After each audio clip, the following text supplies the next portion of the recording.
grace of God surpasses all that I can understand. It keeps my heart and mind secure in Jesus' loving hand. When all around me falls apart and fear consumes my soul, sweet thoughts of peace assure my heart that God is in control. When every breath 7 PM na po, mapagpalang gabi po sa inyong lahat. Welcome po sa ating C4 Hope Meeting Virtual. Tayo po ay nagkakatipon sa bagong schedule every first and third Thursday po sa C4 at sa ACC naman po ay every second and fourth Sunday 7 PM. Supportahan din po natin. Palaging kagalakan po na kayo ay makasama namin. Ako po si Ate Cheryl, ang inyong lingkod. Halina't sabay-sabay po nating tunghayan isang oras na may awit, patotoo at mensahe ang hatid ng ating gawain. Purihin po ang Panginoon, palagi tayong may mga bisita. Salamat po sa ating mga kapatid na walang sawang nagpapasa ng link para ibahagi sa inyong mga mahal sa buhay, sa mga bagong kakilala, kaibigan at mga kamag-aaral. Hamon ko po sa ating mga bisita, kung kayo po ay bisita ngayon, kung kayo po ay mapapagpala sa inyong mga mapapakinggan, makiisa na rin po kayo sa pag-send ng ating link upang mas marami pa ang makapakinig ng mabuting balita na hatid ng ating Hope Meeting. Maaari niyo pong mabalikan at mapakinggan ang ating mga patotoo at mensahe sa mga nagdaang gawain sa ating Facebook group. Palagi po namin kayong ini-encourage kung kayo po ay hindi pa kabilang, mag-join po kayo. Ang pangalan ng ating group ay C4 Hope Meetings Group. Pwede po kayong mag-type ng inyong mga comment kung kayo po ay may mga katanungan, maaari po naming sagutin. Even your prayer request, kagalakan po na isama namin kayo sa aming mga pananalangin. Muli, magkakaroon po tayo ng breakout session later. Maraming salamat po at sa ngalan po ng Missions Department Head, palagi pong kagalakan na kayo po ay nakikiisa at nakikibahagi, lalo pang pagkatuto at pagpapasa ng link sa inyong mga mahal sa buhay para po mas marami pang makapakinig ng ating gawain. At ayan, kasalukuyan po na nasa Isabela ang ating Kuya Lito at sa pagpanaw ng kanyang tatay at ang Kuya Johnny naman po natin ay busy kaya wala po tayo ngayong remarks, dire-diretso na po tayo. Palagi po tayo nagsisimula sa pagbasa ng kanyang mga salita, familiar verse na po sa atin. Sabi po sa aklat ng Hebreo, kabanatang 6, mga talatang 18 hanggang 19, hindi nagbabago at hindi man lang nagsisinungaling ang Diyos. Kaya tayong nakatagpo ng kanyang kalinga ay panatag ang loob na umaasa sa mga pangako niya. Ang pag-asang ito ang siyang matibay at matatag na angkla ng ating buhay. Purihin ang Panginoon sa kanyang mga salita. At ngayon naman po, ano nga po ba yung Hope Meeting? Bakit po ba tayo nagkakaroon ng ganitong gawain?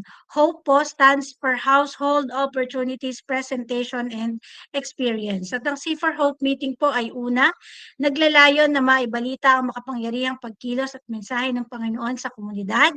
Ikalawa, maibahagi ang galak na nadarama dahil lamang po sa biyaya ng ating Panginoon. At ikatlo, layunin po nito na mahamon ang bawat isa na tumugon sa Panginoon at makibahagi sa buhay na may pagpapahalaga sa Kanya at sa Kanyang kalooban. Kahit sa bawat isa na naririto, wala po kaming ibang dalangin kundi ang mahamon kayo.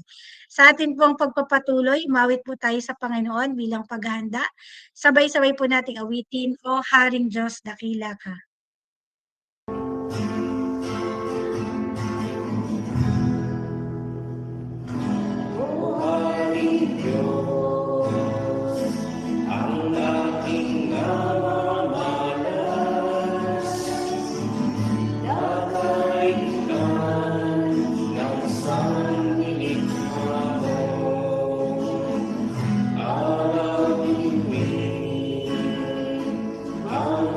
mundo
Amen. Salamat sa napakagandang mensahe ng awit.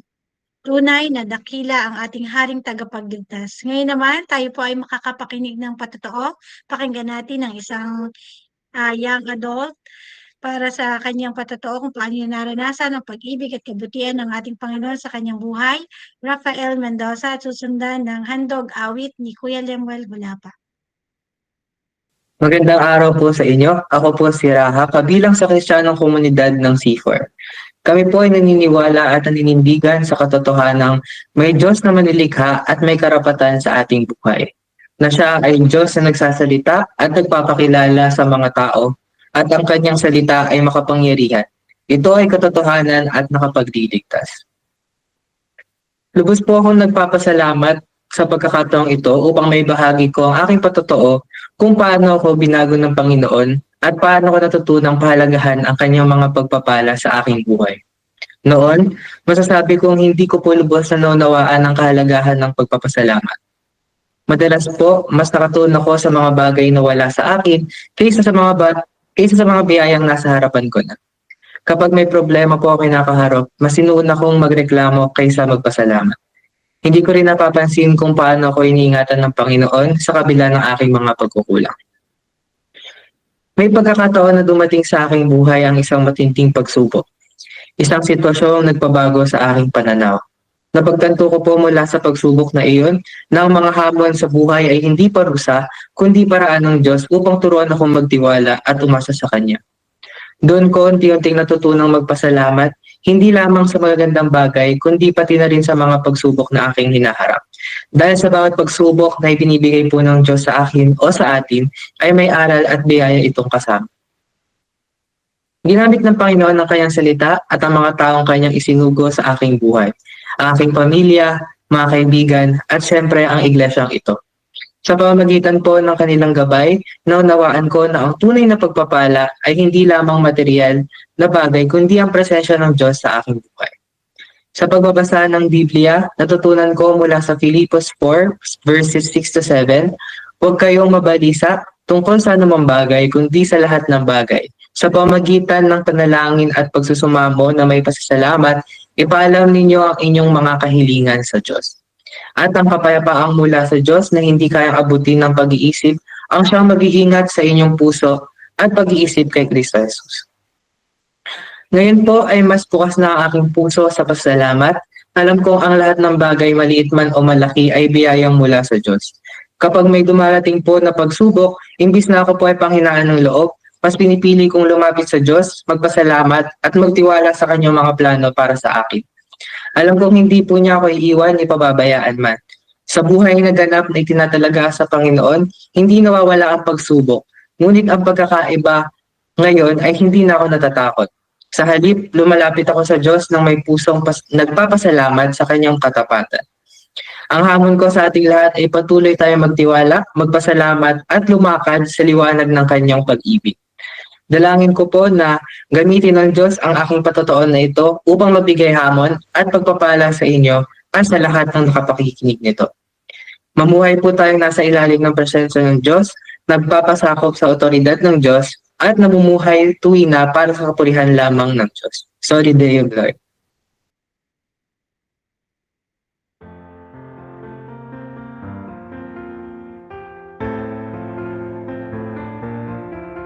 Sa aking pagtahak sa landas ng buhay, iba't ibang pasanin ang masusumpungan. Minsa'y may kalungkutan, minsa'y may pangamba, walang katiyakan at pag-asa. O kay sarap isipin na ang Diyos ay may layunin sa bawat suliraning nararanasan ko. Di man maunawaan paraan niya't kalooban, kay Jesus pa rin ang pagtitiwala ko. ang pagtitiwala ko.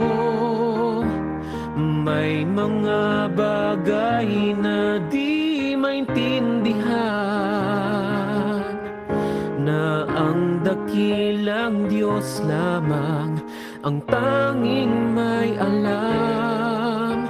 Subalit nung si Kristo ay nakilala ko, isip na payapa-aking natamo. O kay sarap isipin na ang Diyos ay may layunin sa bawat suliraning nararanasan ko. Ang puso ko'y panatag sa biyaya niya't kalinga. Kay Jesus pa rin ang pagtitiwala ko. Sadyang karapat dapat siyang papurihan. Ang buhay at lakas ay ilalaan kay Jesus. O kay sarap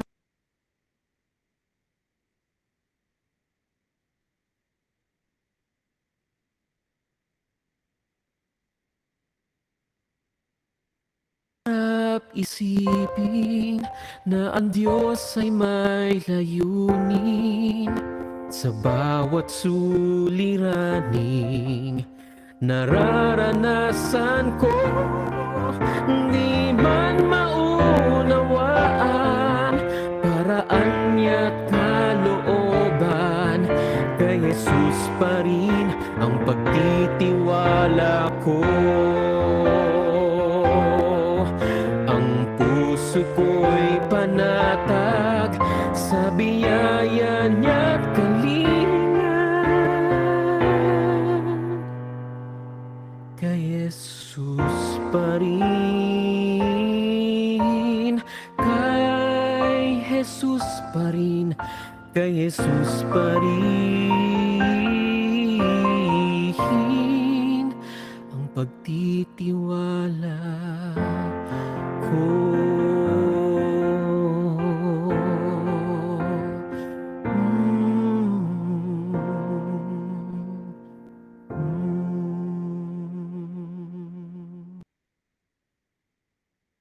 Amen. Maraming salamat sa ating mga YA sa kanilang buhay, pagpapagamit sa ating Panginoon. Salamat sa iyong patotoo, Raha, at sa handog na awit at sa magandang pagkakaawit ni Kuya Lemuel. Ngayon naman, ihanda po natin ang ating sarili, ang ating puso at isip sa pakikinig ng mensahe sa gabing ito. Ihahatid ng inyong lingkod, Brother Raymar Pecayo. Yan, magandang gabi po sa bawat isa. Welcome po sa ating Hope Meeting. Welcome po din sa mga bisita ngayong gabi. Kung ito po ay inyong first time, sana po ay kayo po ay mapagpala. Aming dalangin na kumilos ang Diyos sa inyong mga puso. At magpapasalamat po tayo sa Diyos dahil ang gawain ito ay nagpapatuloy na nga po. May bago na tayong schedule.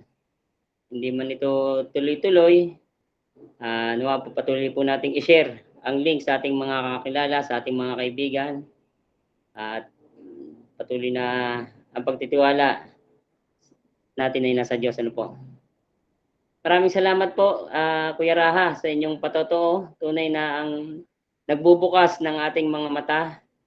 Siya po yung nagbubukas ng ating mga mata, ang ating Diyos, upang makita natin ang kabutihan niya sa kabila ng ating mga nararanasang pagsubok at hamon sa buhay. At dahil dito, natututunan nating magpasalamat at magbalik ng papuri sa Kanya.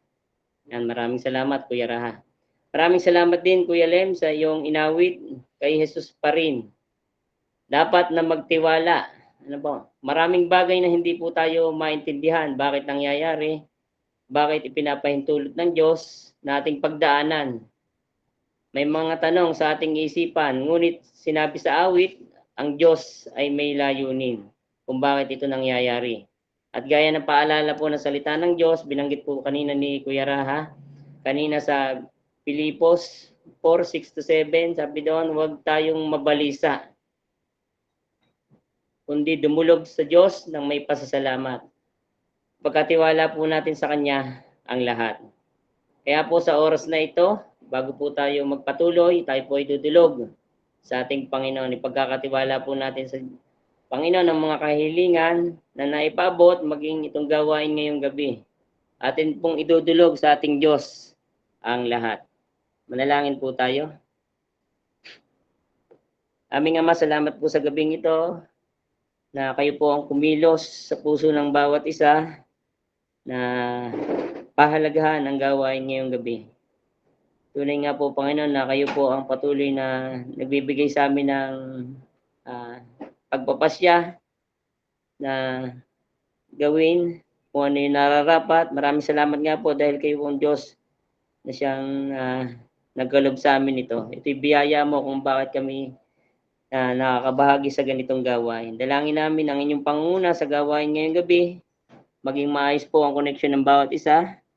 Dalangin po namin na ipuin niyo po ang kanilang mga puso at isipan, ang mga katotohanan mula sa inawit, maging sa patotoo, at maging ngayon sa mensahe na dadalhin. Dalangin po namin na ito'y maging maliwanag sa bawat isa sa amin, maging hamon. Tulungan niyo nga kami na ito'y maging daan upang kami magpakumbaba at suko ang aming mga buhay sa inyo.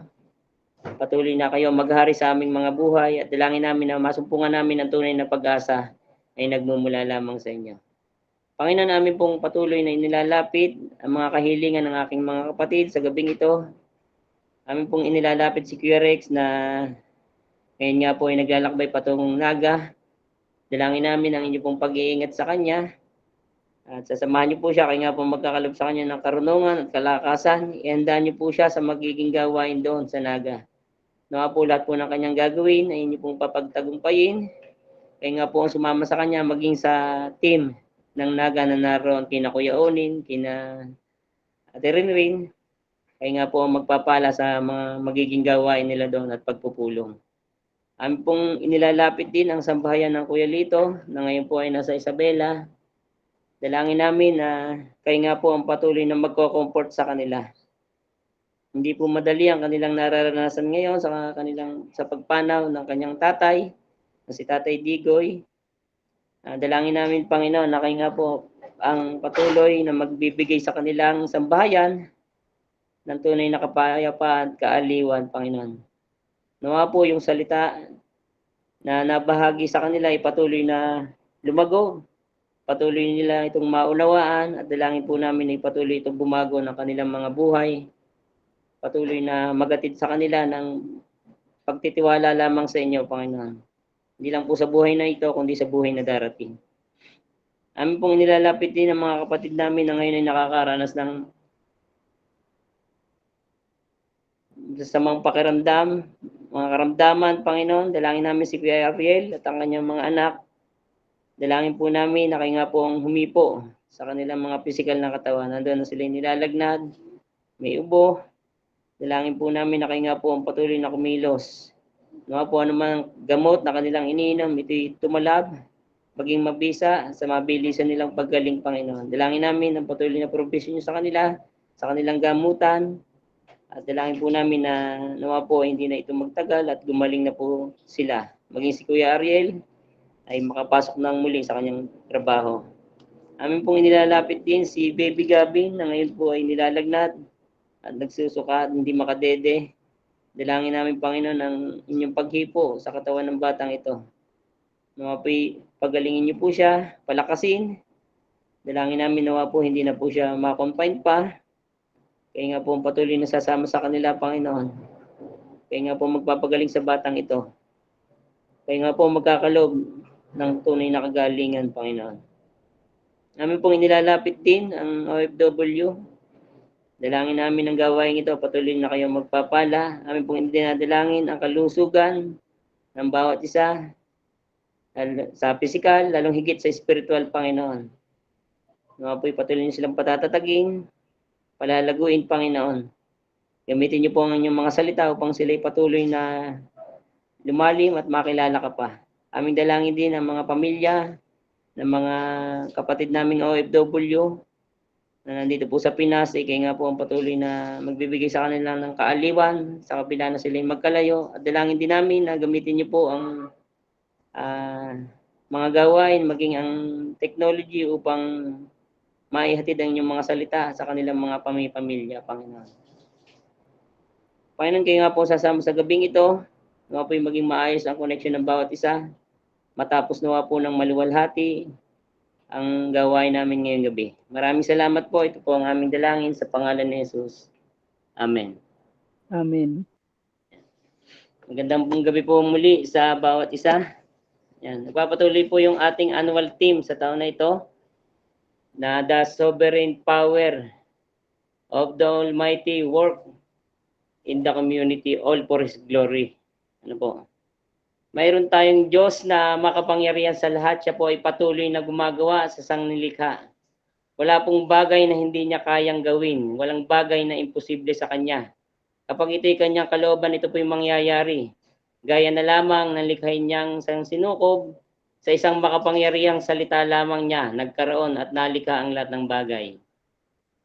Di po katulad ng ibang Diyos na sinasamba ng tao, walang kayang gawin, inutil. Mayroong mata pero di naman nakakakita. Pero yung ating Diyos na tunay, kita niya tayong lahat. Kita niya ang lahat ng bagay, walang bagay na malilingid sa Kanya. Walang bagay na hindi niya alam. Wala tayong may tatago sa Kanya, maging ang kaibuturan ng ating puso't isipan ay alam niya. Siya ay makapangyarihang kumikilos sa ating mga puso't isipan, kinikilos niya. Ito upang tayo ay makapagbigay sa Kanya ng kaluguran. At ang lahat ng ito ay Kanyang ginagawa para lamang sa Kanyang kaluwalhatian. Yan, meron din po tayong theme verse sa taong ito. Matatagpuan natin sa Awit 71:16. Yan, kung sa Tagalog po, ito po yung ating mababasa. Yan, pagkat ikaw, Panginoong Yahweh, ay malakas at makatwiran. Ihahayag ko sa madla, katangiang iyo lamang. Kung tayo po kaya yung salmista, o yung sumulat nito, paano kaya natin ihayag sa madla katangian at kabutihan ng Diyos sa ating mga buhay? Paano natin siya ipagmamalaki sa sanlibutan? Mayroon ba tayong lakas ng loob na ito ipahayag sa iba?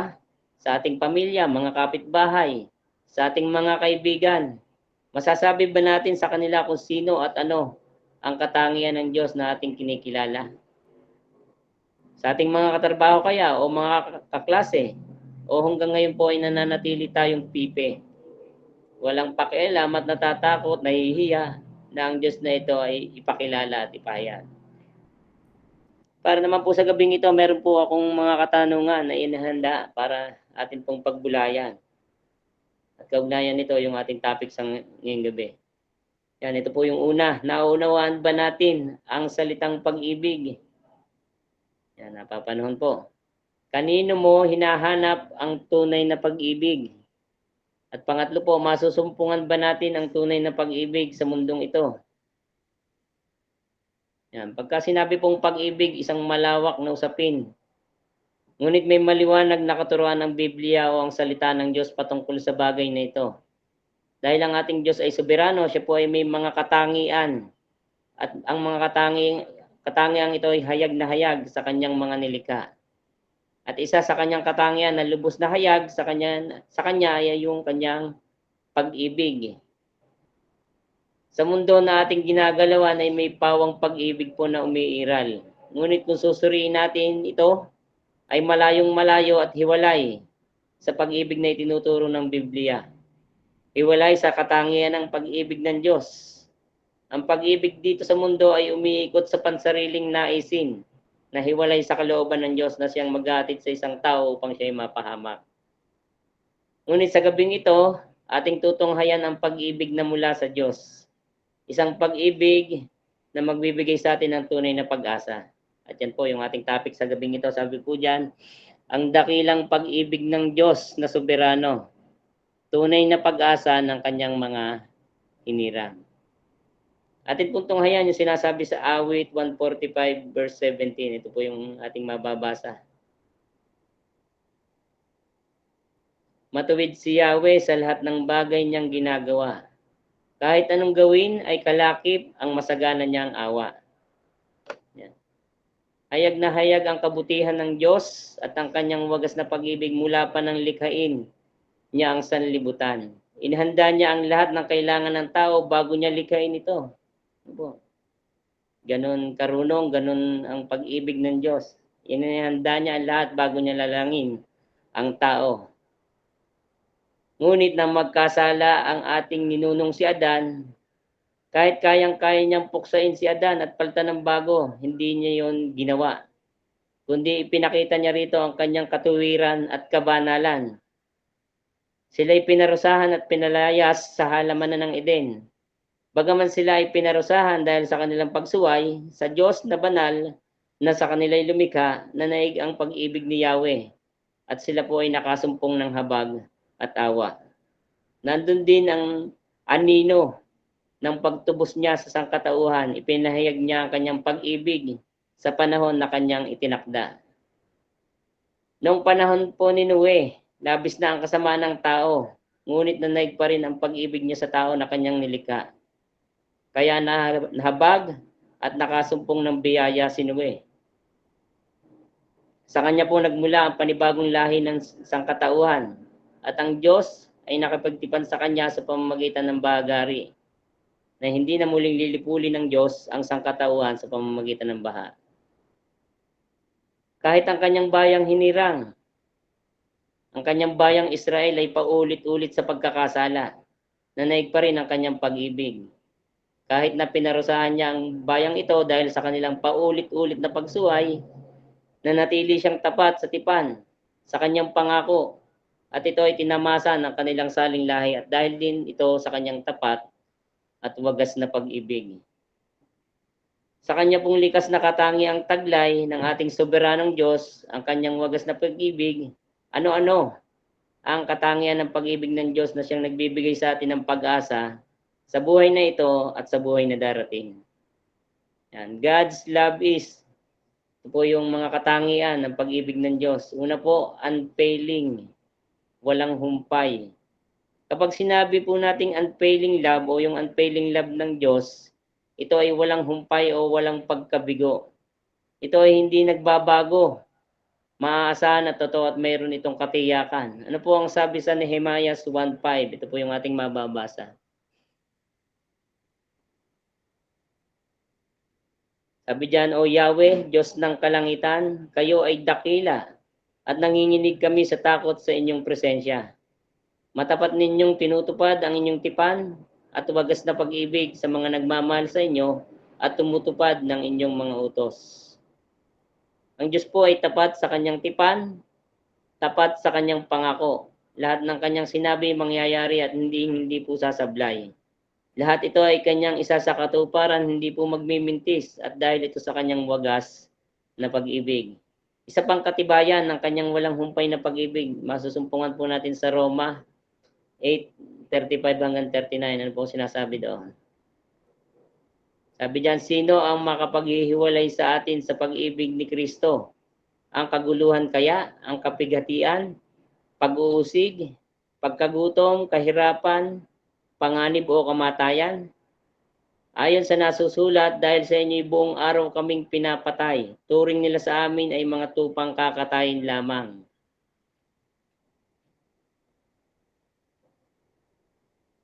Hindi, sa lahat ng mga ito, tayo'y lalong higit pang magtatagumpay sa pamamagitan niya na nagmamahal sa atin. Sapagkat natitiyak kung walang makakapaghiwalay sa atin sa kanyang pag-ibig, kahit ang kamatayan o ang buhay, ang mga anghel o ang mga pamunuan at ang mga kapangyarihan, ang kasalukuyan o ang hinaharap, ang kataasan o ang kalaliman, o alinmang nilalang ang hindi makakapaghiwalay sa atin sa pag-ibig ng Diyos na ipinagkaloob sa atin sa pamamagitan ni Kristo Jesus na ating Panginoon. Ang pag-ibig sa atin ng Diyos ay walang humpay at walang sino man o anuman ang sa atin ay makapaghihiwalay sa Kanya. Dahil lang totoo, hindi po tayo yung nakakapit sa Kanya, kundi siya mismo ang may hawak sa atin, gaya na sinasabi sa John 10:28. Ano po sinasabi doon? Binibigyan ko sila ng buhay na walang hanggan. Kailanman, hindi sila mapapahamak at hindi sila maaagaw sa akin ni numan. Yan. Hawak tayo ni Kristo sa kanyang mga kamay. Siya na ating dakilang pastol, siya na umaaruga at kumakalinga sa atin, walang sino man ang makakaagaw sa atin sa kanya. At ito ay kanyang tiniyak. At ang salita niya ay tunay na mapanghahawakan, tanging pag-asa natin na kanyang mga kawan. Yan. Kung pag-uusapan po natin ay yung pag-ibig ng tao, lalo na yung mga wala pa kay Kristo. Napakadaling kalimutan ang pag-ibig, lalo na kapag dumating yung mga hamon sa relasyon. Kalimitan pong nagiging dahilan ng paghihiwalay ng mag-asawa ay pera. Yan, kapag wala ng pera, diyan ka na. Yung tagal at lalim ng samahan ay nawawalang saysay dahil lang sa pera. Nagiging sanhi din ng hiwalayan ay kapag may third party o meron ng iba. Bakit humahantong sa ganoon? Dahil ang tao po ay walang kakontentuhan. Ang pag-ibig ng tao ay nakabase sa panlabas at pakiramdam. Ang pag-ibig na itinuturo ng mundo, lalo na sa panahon ngayon, ay hiwalay at napakalayo sa katangian at halimbawa ng itinuturo ni Kristo. Kung kaya ang pag-ibig na ito ay hindi nakakapanatili, may kakulangan, kahinaan, at kondisyon at may hangganan. Ngayon, atin namang titingnan yung pangalawa na katangian ng pag-ibig ni Kristo. Ano po yun? Ito po yung undeserved o hindi nararapat ngunit ipinagkaloob. Tayo ay inibig ng Diyos kahit hindi po tayo kaibig-ibig dahil sa ating kasalanan. Lahat tayo ay hindi karapat-dapat sa pag-ibig na ito. Walang sino man sa atin ang karapat-dapat. Walang sino man sa atin ang kaibig-ibig. Sabi po doon sa Roma 3:23, lahat tayo ay hindi nakapasa sa pamantayan ng Diyos. Unqualified tayo sa kanyang pag-ibig. Ang nararapat sa atin ay kahatulan, parusa, magpasawalang hanggan. Yon ang nararapat sa atin ng mga isinumpa. Yon ang nararapat sa mga taong hiwalay sa Diyos, gaya po ng sinasabi sa Roma 3:10. Tayong tao sa likas na ating kalalagayan, talagang wala tayong pagnanais sa Diyos na ito. Hindi talaga natin nais na ibigin ng Diyos. Yun po yung totoo. Maraming mga tao ngayon may pawang pagnanais sa Diyos, ngunit ang nais lang naman nila ay pagpapala at pabor ng Diyos. Ngunit ayaw magpasakop at ayaw sa ninanais at kalooban ng Diyos. Ngunit sa kabilang dako, napakasagana po ng pag-ibig ng Diyos sa kabila na hindi tayo karapat-dapat sa kanyang pag-ibig. Pinili niyang tayo ibigin. Kung siya magiging makatarungan o yung fairness na sinasabi natin, lahat po tayo ay parurusahan. Ngunit dahil siya ay puspos ng pag-ibig, siya ay humirang at siya ay pumili. Ito po yung sinasabi sa Roma 8:29 hanggang 30. Yan. Sabi po diyan, sapagkat sa mulat mula pa'y alam na ng Diyos kung sino ang magiging kanya. At ang mga ito'y pinili niya upang maging katulad ng kanyang anak. Sa gayon, siya ang naging panganay sa lahat ng maraming magkakapatid. Ang mga pinili niya noong panguna ay kanyang tinawag, at ang mga tinawag ay kanya ring pinawalang sala. At ang mga pinawalang sala ay kanyang binahaginan ng kanyang kaluwalhatian. Para po sa isang taong makasalanan, rebelde at hiwalay sa Diyos. Dahil sa kanyang pag-ibig sa atin, tayo'y pinawalang sala at kanyang kinupkop. At ngayon, makakahati tayo sa kanyang kaluwalhatian sa darating na panahon. Isa pa pong talata na nagpapatunay na tayo po ay hindi karapat-dapat at tayo'y kinahabagan lamang. Yan, alam na po natin yan. Roma 5:6-8. Sabi diyan, sapagkat nung tayo'y mahihina pa, namatay si Kristo sa takdang panahon para sa mga makasalanan. Mahirap mangyaring ialay ni naman ang kanyang buhay alang-alang sa isang taong matuwid. Kahit na maaaring may mga na gumawa nito, alang-alang sa isang taong mabuti. Ngunit, pinatunayan ng Diyos ang kanyang pag-ibig sa atin nang mamatay si Kristo para sa atin nung tayo'y makasalanan pa. Ang kanyang pag-ibig ay hindi po batay sa kung anong meron sa atin o anuman na ating may pagmamalaki. Tayo'y kinahabagan lamang at biniyayaan lamang ng kanyang wagas na pag-ibig nung tayo'y makasalanan pa. Siya po ang kumilo, siya po yung umabot sa atin, hindi tayo, dahil ang totoo, wala po tayong kakayanan. Tayo'y patay dahil sa ating pagsuway. Tayo'y patay dahil sa ating mga kasalanan. Kung tutusin, pwede niyang hindi gawin yun. Ngunit dahil siya ay puspos ng pag-ibig, ginawa niyang tayo'y ibigin. Sa kabila na hindi tayo karapat-dapat sa pag-ibig na ito. Ang tanong po sa gabing ito, naranasan mo na bang umibig ng katulad ng kay Kristo? Naranasan mo na bang umibig ng isang taong hindi ka ibig-ibig? Naranasan mo na bang ibigin ang iyong kaaway? Gaya ng turo sa kanyang mga salita na ibigin ang kaaway sa Lucas 6:27. Atin pong tingnan, sinasabi ng talata. Yan, sabi po dyan, subalit sinasabi ko sa inyo mga nakikinig sa akin, mahalin ninyo ang inyong mga kaaway at gawan ng mabuti ang mga napupuot sa inyo. Yan. Ito yung pag-ibig na itinuturo ni Kristo. Ito yung halimbawa na kanyang pinapakita sa atin. Oo, hindi madali at napaka-imposible para sa atin. Ngunit magagawa natin ito sa tulong ni Kristo at sa gabay ng banal na Espiritu. Alalahanin natin ang ating dating kalalagayan. Tayo po ay dati kaaway ng Diyos. Siya ay labis na napupuot sa atin dahil sa ating mga kasalanan. Hindi tayo karapat-dapat ibigin, ngunit ginawa niyang ibigin tayo. Dati po, kaaway tayo ng Diyos. Ngunit ngayon ay mga anak ng Diyos. Tunay na napakadakila ng kanyang pag-ibig. Atin naman pong tingnan yung pangatlo, nakatangian ng kanyang pag-ibig. Ano pong pangatlong ito? Yan, unending, walang hanggan o katapusan. Yan. Ito yung pag-ibig ng Diyos na panghabang panahon, wala po itong upas, walang expiration. Tuloy-tuloy at hanggang sa pangwalang hanggan. Sabi po ng salmista, ito po sa awit 136. Yan, ito po hanggang 26 pero pinili ko lang po yung verse 1 to 3. Pero may isang bagay po tayong mapapansin dito. Sige po, ating pong basahin. Purihin si Yahweh sa kanyang kabutihan. Pag-ibig niya'y tunay, laging tapat kailanman. Pinakadakilang Diyos ng mga Diyos ay pasalamatan. Pag-ibig niya'y tunay, laging tapat kailanman. Ang Panginoon ng mga Panginoon ay ating pasalamatan. Pag-ibig niya'y tunay, laging tapat kailanman.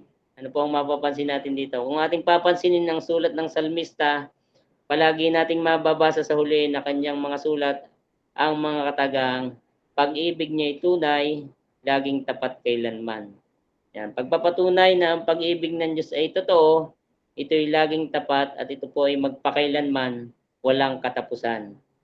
Sabi naman po sa isang talata sa Panaghoy, chapter 3, verse 22 and 24 hanggang 24, ito po sinasabi, pag-ibig mo, Yahweh, ay hindi nagmamaliw. Kahabagan mo'y walang kapantay. Ito ay laging sariwa bawat umaga, katapatan mo'y napakadakila. Si Yahweh ay akin, sa Kanya ako magtitiwala. Yan. Ang pag-ibig po ng Diyos ay hindi nagbabago, hindi po nababawasan o nadadagdagan man. Ito po ay ganap at ito ay sariwa bawat araw. Ang pag-ibig ng Diyos ay walang pinipiling panahon at ito ay nararanasan sa lahat ng pagkakataon. Lalo na sa ating madidilim na sitwasyon, siya ay naroon kung tayo tunay na magtitiwala lamang sa Kanya.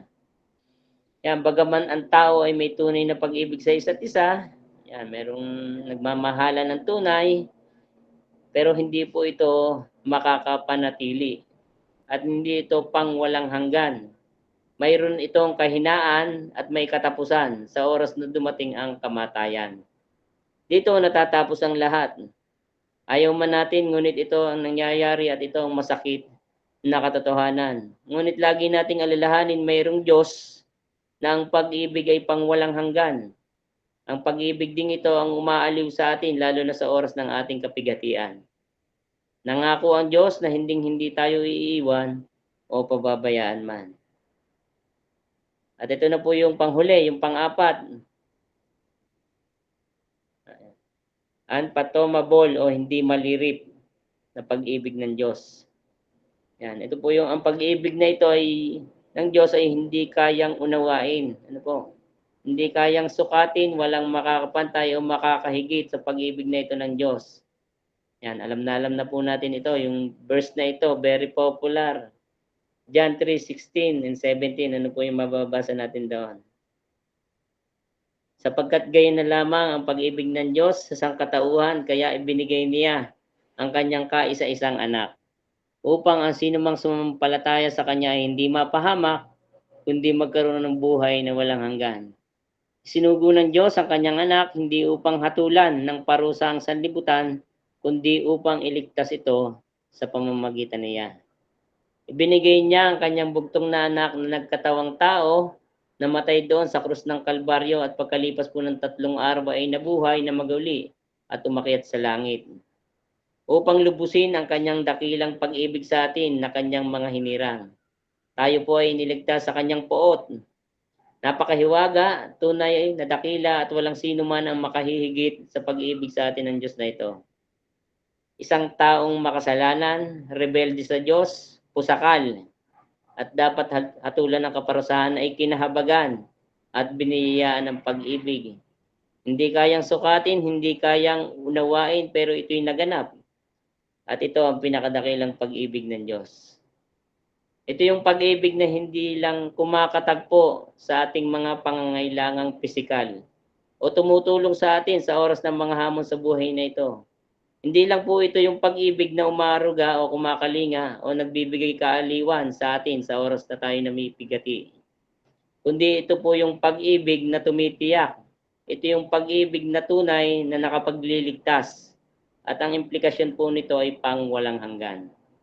Ito ang pag-ibig na ang hatid sa atin ay tunay na kagalakan at tunay na kapayapaan sa piling niya magpasawalang hanggan.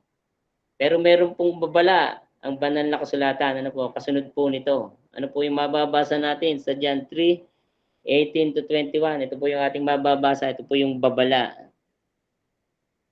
Hindi hinahatulan ng parusa ang sumampalataya sa anak, ngunit hinatulan na ang hindi sumasampalataya sapagkat hindi siya sumampalataya sa kaisa-isang anak ng Diyos. Ganito ang paghatol ng Diyos. Naparito sa sanlibutan ng ilaw, ngunit inibig pa ng mga tao ang dilim kaysa liwanag, sapagkat masama ang kanilang mga gawa.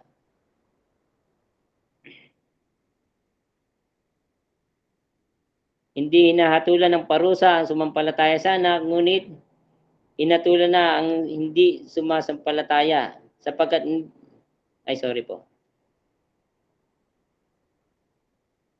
Yan, ulitin ko po. Hindi hinahatulan ng parusa ang sumampalataya sa anak, ngunit hinatulan na ang hindi sumasampalataya sapagkat hindi siya sumampalataya sa kaisa-isang anak ng Diyos. Ganito ang paghatol ng Diyos na parito sa libutan ng ilaw, ngunit inibig pa ng mga tao ang dilim kaysa liwanag sapagkat masama ang kanilang mga gawa. Kinasusuklaman ng mga gumagawa ng masama ang ilaw ni hindi lumalapit dito upang hindi mahayag ang kanilang mga gawa. Ngunit ang namumuhay ayon sa katotohanan ay lumalapit sa ilaw upang maihayag na ang mga ginagawa niya ay pagsunod sa Diyos. Ang mga nananalig sa pag-ibig at ginawa ni Kristo doon sa krus ng Kalbaryo, ang mga sa kanya'y sumampalataya sa natapos niyang gawa, ay may katiyakan ng kaligtasan at buhay na walang hanggan at doon sa piling niya magpasawalang hanggan. Ngunit, ang mga taong sa kanya'y hindi sumampalataya ay hinatulan na at ito ay pagkawalay sa piling niya at walang hanggang kaparusahan magpakailanman. Siya ang ilaw ng sanlibutan, ngunit marami ang ayaw sa ilaw na ito. Sabi pa po diyan, kinasusuklaman nila ang ilaw dahil ayaw nilang malantad ang kanilang masasamang gawa. Marami pong mga tao ngayon, even claiming Christian, ang gusto sa Diyos, gusto sa pagpapala ng Diyos, gusto sa pagpapagaling ng Diyos, gustong-gusto sa Diyos na mabait at punong-puno ng pag-ibig. Ayan. At pagpapala. Ngunit ayaw naman sa kanyang katuwiran at kabanalan. Ayaw sa pagtatalaga ng sarili sa Diyos. Ayaw sumunod sa maliwanag na kalooban ng Diyos. At patuloy na pinaninindigan at pinapangatwiranan ang mga kasalanan sa iyong buhay. Kahabagan nawa ikaw ng Diyos, kilusin nawa ng Diyos ang iyong puso't isipan na magpakumbaba, magsisi at magnais na sumunod sa kanyang banal na kalooban. Mamuhay nawa tayong lahat sa ilalim ng kanyang presensya, sa ilalim ng kanyang wagas na pag-ibig. Bilang application po, ito po yung ating application hamon sa gabing ito. Yan, wala nang pag-ibig pa na higit pa sa pag-ibig ng ating Panginoon. Ito'y walang humpay, walang itinatangi, walang katapusan, may katiyakan at mapananaligan pang walang hanggan. Ito yung pangalawa. Iwaksi ang mga huwad na pag-ibig sa buhay mo. Ang ating Diyos ay mapanibuguin. Ayaw niya na may kahati sa ating puso. Ibigin natin siya ng ating buong pagkatao. Ito ang dakilang utos sa atin upang ating sundin. At panghuli po, manangan sa may taglay ng tunay na pag-ibig. Isuko ang buhay sa Kanya at hayaang kumilos siya sa iyong buhay at patuloy na maranasan ang Kanyang wagas na pag-ibig. Yan, sa gabing ito, nawa po tayo nahamon at nakita natin ang kaibahan ng pag-ibig na iniaalay ni Kristo. Ano po? Awitin po natin ang ating response song.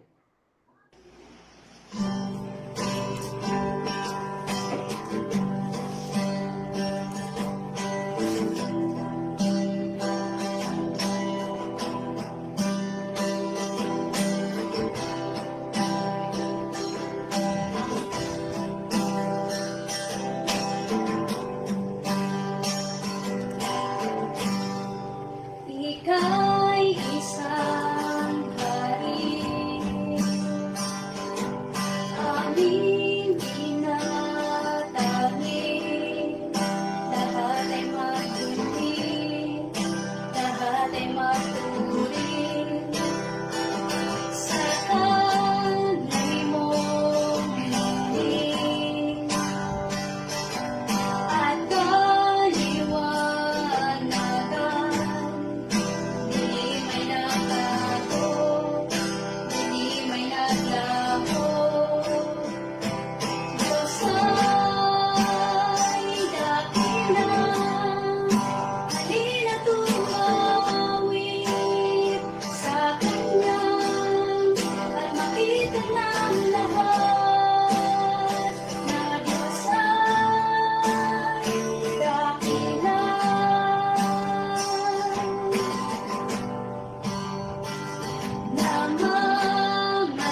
Namamalagi ka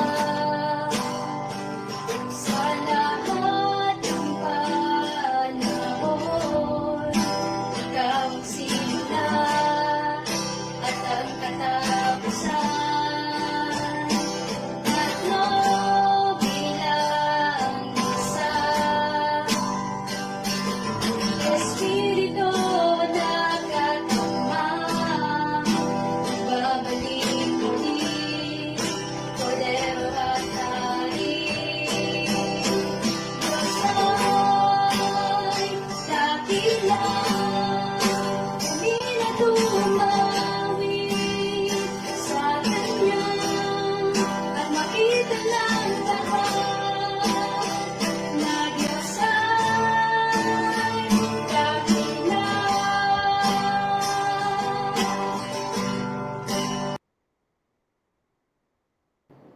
Manalangin po tayo. Aming Ama, salamat po sa gabing ito sa inyong mga salita na patuloy na nagpapaalala sa amin ang tunay na kahulugan ng pag-ibig. Dalangin po namin na hindi kami madaya ng mundong ito. Na nawa po, Panginoon, na patuloy niyo kilusin ang aming mga puso at isipan na masumpungan ang tunay na pag-ibig sa inyo lamang, Panginoon. Dalangin namin na patuloy niyo kaming turuan na kumilos na ayon sa inyong banal na kalooban, kumilos ng may pag-ibig na itinuturo mo, Panginoon. Dalangin namin sa lahat ng aming gagawin ay nandoon na kami tunay na umiibig.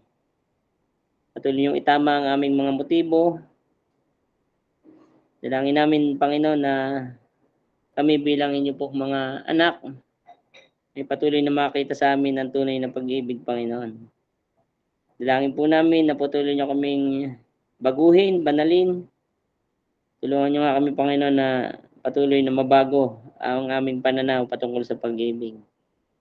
Salamat po sa gabing ito. Kami inyo pong palaging samahan. Ang inyong presensya ang patuloy naming maranasan sa bawat araw ng aming mga buhay, Panginoon. Patuloy naming makita ang inyong pag-ibig, lalo na nga po sa panahon na kami nakararanas ng mga mahigpit na pagsubok, mga hamon sa buhay. Dalangin po namin na patuloy na makita namin ang kadakilaan ng inyong pag-ibig sa amin. Maraming salamat po. Pinagkakatiwala po namin ang lahat ng ito sa pangalan ni Jesus. Amen. Amen. Amen. Maraming salamat, Kuya Raymar, sa kapahayagan ng kanyang mga salita. Wala po kaming ibang dalangin kundi ang bawat isa na naririto ay tunay na nahamon at masumpungan po na may katapatan na ibinabahagi ang ating mga napakinggan at naipapamuhay. Ngayon naman ay ang ating mga pasasalamat kung kayo po ay napagpala sa awit, patotoo at mensahe ngayong gabi. Malaya po kayo mag-unmute, mag-raise hand o kaya naman ay mag-message sa ating chat box at babasahin po namin. Salamat po sa ating mga kapatid na nagpagal at nagkaroon ng bahagi sa gawaing ito. Salamat po kay Kuya Raymar, kay Raha, kay Kuya Lem sa ating C4M3, sa ating Pastor Brother Rex. Ayan, at sa ating mga nanood sa Facebook Live, maging nasa naririto sa ating Google Meet 53 po kanina. Huwag po muna kayong aalis sa mga available po at nagnanais, meron po tayong breakout session. Okay, kung wala na po, mag-open cam po tayo at tayo po ay magpi-picture taking. Wait po natin yung iba na mag-open cam. Muli po, supportan po natin yung ECC Hope Meeting sa darating po na Sunday. Wala po tayo next week, Thursday, sa susunod po ulit na week. Okay po, bibilang po ako ng 3. 1, 2, 3. Isa pa po, 1, 2, 3. Maraming salamat po. God bless po. Magandang gabi po. Salamat po. Yo. Gusto niyo.